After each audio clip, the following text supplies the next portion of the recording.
लग्नाची बेडी या मालिकेच्या आजच्या भागामध्ये आपण पाहणार आहोत. राघव घरात आल्यानंतर राणी नाटक करत म्हणते की बघितलं ना राघव, ही सिंधू सगळ्यांसमोर मला कशी बोलली ते, पण तू प्लीज हिच्यावर रागवू नको.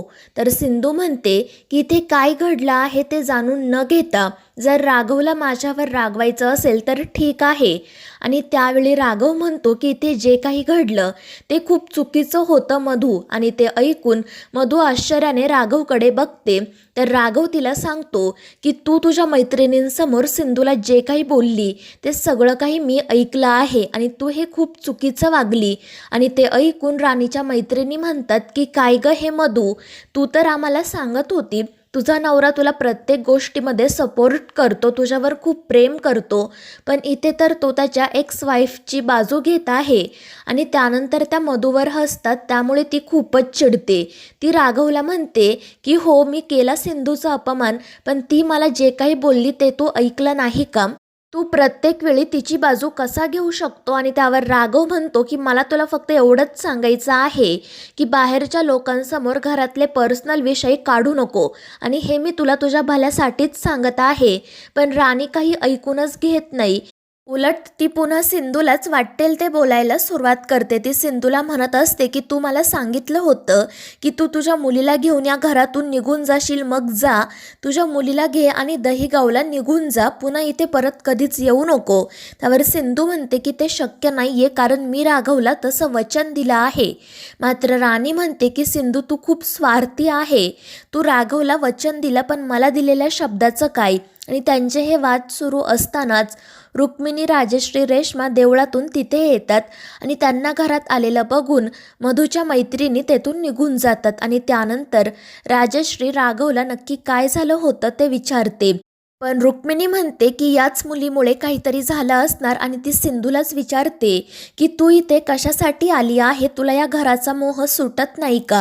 आणि रुक्मिणीचं ते बोलणं ऐकून सिंधू रडतच राघवला म्हणते की आता हा अपमान माझ्या सहनशक्तीच्या पलीकडे गेला आहे.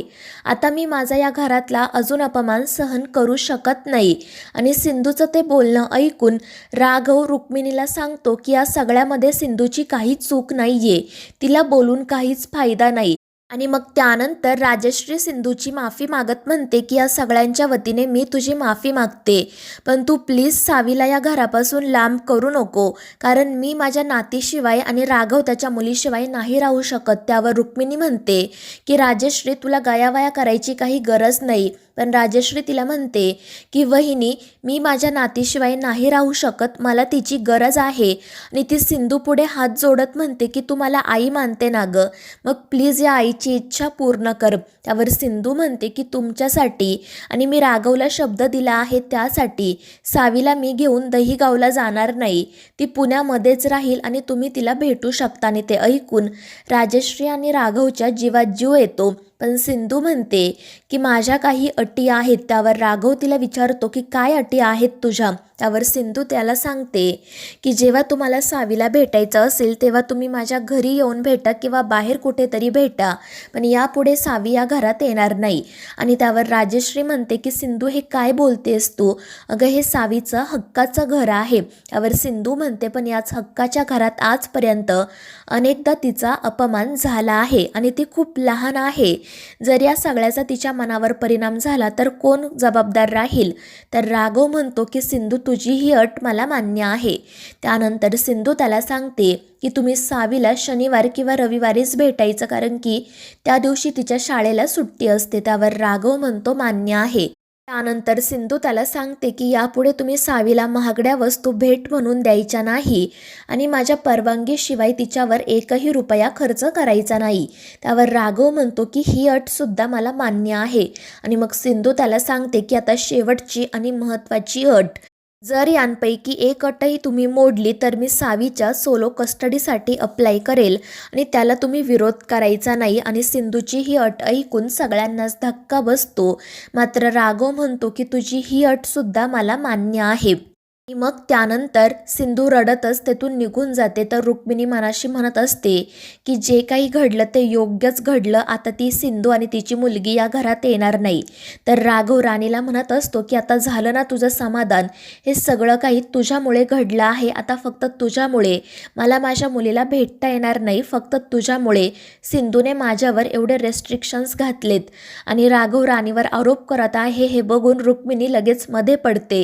तर राघव तिला म्हणतो की काकू तुला माहिती आहे का मधून एक काय केलं, तिने तिच्या मैत्रिणींना घरी बोलावलं, मग सिंधूलाही कॉल करून घरी बोलावलं आणि तिच्या मैत्रिणींसमोर सिंधूचा अपमान केला.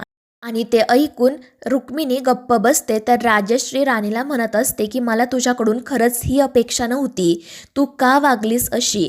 तर राघवसुद्धा राणीला म्हणत असतो की तू आजपर्यंत प्रत्येक वेळी माझ्या सुखाच्या आड आली आहे, तू फक्त स्वतःचा विचार करते, तू खरंच एक नंबरची स्वार्थी आहेस. आणि मग तो सुद्धा तेथून निघून जातो. तर दुसरीकडे सावी अभ्यास करत असते. तर सिंधू पाणीपुरीची तयारी करत असते आणि त्यावेळी तिला सतत आज जो काही प्रकार घडला तो आठवत असतो. तर दुसरीकडे विनू अभ्यास करत असतो, पण त्यानंतर तो सावीला कॉल करतो आणि तिला सांगतो की मला खूप बोर होत आहे, तू प्लीज घरी ये ना. त्यावर सावी म्हणते की त्यापेक्षा तूच घरी ये, कारण मला काही गणितं सुटत नाही आहेत, तू ती मला छानपणे समजावून सांग. आणि मग त्यावर विनू म्हणतो की ठीक आहे, मी बाबांना विचारतो. आणि मग तो राघवला विचारतो की आपण सावीकडे जायचं का, आम्हाला दोघांना एकत्र होमवर्क करायचं आहे. मात्र राघवला सिंधूने घातलेली अट आठवते आणि तो म्हणतो की बाळा मला खरंच खूप काम आहे, नाही जमणार. मात्र विनू आणि सावी त्याच्याकडे खूप हट्ट करतात आणि त्या दोघांपुढे राघवचा नाईलाज होतो आणि तो विनूला घेऊन सावीकडे जायला तयार होतो. तर दुसरीकडे सिंधूने सावीसाठी छान पाणीपुरी बनवलेली असते, त्यामुळे ती खूपच खुश होते. ती सिंधूला विचारते की सगळ्यांना पुरेल एवढी बनवली आहे ना. त्यावर सिंधू म्हणते हो भरपूर आहे, पण सगळे म्हणजे कोण, आपण दोघीच तर आहोत ना. आणि त्यावर सावी म्हणते सॉरी आई, मी तुला सांगायचंच विसरले, बाबा आणि विनूसुद्धा इथे येत आहे. आणि ते ऐकून सिंधू नाराज होते आणि त्याच वेळी राघव आणि विनू त्या ठिकाणी येतात. राघव आणि विनूला बघून सावी खूपच खुश होते आणि मग त्यानंतर विनू आणि सावी राघव आणि सिंधूमध्ये पाणीपुरी खाण्याची कॉम्पिटिशन करूयात असं ठरवतात. पण या गोष्टीसाठी सिंधू आधी नकार देते, पण सावी आणि विनूने खूप हट्ट केल्यामुळे ती शेवटी तयार होते. तर दुसरीकडे ऋषभ त्याचं पेढीचं काम करत असतो. तर रेश्मा मोबाईलवर चॅटिंग करत असते. जेव्हा ऋषभ तिला याबद्दल विचारतो तेव्हा ती लगेच तिचा मोबाईल लपवते आणि म्हणते की तू तुझं काम कर, उगाच मी काय करते ते बघू नको. त्याच वेळी राणी त्या ठिकाणी येते. ती ऋषभकडे एक फाईल मागते.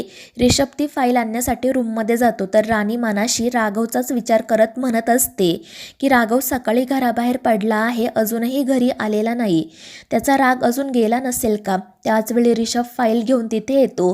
राणी न वाचताच सही करते, त्यामुळे ऋषभ तिला विचारतो की काय झालं राणी वहिनी, तू कशाचा विचार करतेस का. आणि त्यावेळी रेश्मा मध्येच म्हणते की त्यांना असं वाटत असेल की कदाचित राघव भाऊजी सिंधूकडे गेले असतील. मात्र ते ऐकून राणी मोठ्याने तिच्यावर ओरडते आणि तिला गप्प बसायला सांगते. तर दुसरीकडे राघव आणि सिंधूमध्ये पाणीपुरी खाण्याची कॉम्पिटिशन सुरू होते. मात्र पाणीपुरी तिखट असल्याने सिंधूला ठसका लागतो. तर राघव पटकन तिला पाणी देतो आणि पुन्हा पाणीपुरी खायला सुरुवात करतो. मात्र त्यानंतर त्या दोघांनाही जुने काही क्षण आठवतात आणि ते एकमेकांकडेच बघत राहतात. पण सावी आणि विनू मोठमोठ्याने ओरडत असल्याने ते दोघेही भानावर येतात आणि पुन्हा पाणीपुरी खायला सुरुवात करतात. आणि ती कॉम्पिटिशन राघव जिंकतो, त्यामुळे सावी खूप खुश होते. आणि मग राघव सावीला तर सिंधू विनूला पाणीपुरी भरवतात. तर मित्रांनो, या मालिकेच्या पुढील भागांमध्ये आपण पाहणार आहोत राघव सिंधूला म्हणत असतो की मी तुझ्याशिवाय नाही राहू शकणार. तर सिंधू त्याला सांगते राघव तुमचं लग्न झालं आहे. तर राघव म्हणतो की सिंधू माझं अजूनही तुझ्यावरच प्रेम आहे आणि मी मधूसोबत लग्न फक्त विनूच्या कस्टडीसाठी केलं. आणि मग त्यानंतर राणी राघवला म्हणते की आता तुला माझ्यामध्ये आणि सिंधूमध्ये एकीची निवड करावीच लागेल. तर मित्रांनो, या मालिकेच्या पुढील भागांच्या अपडेटसाठी आपल्या चॅनेलला सबस्क्राईब करा.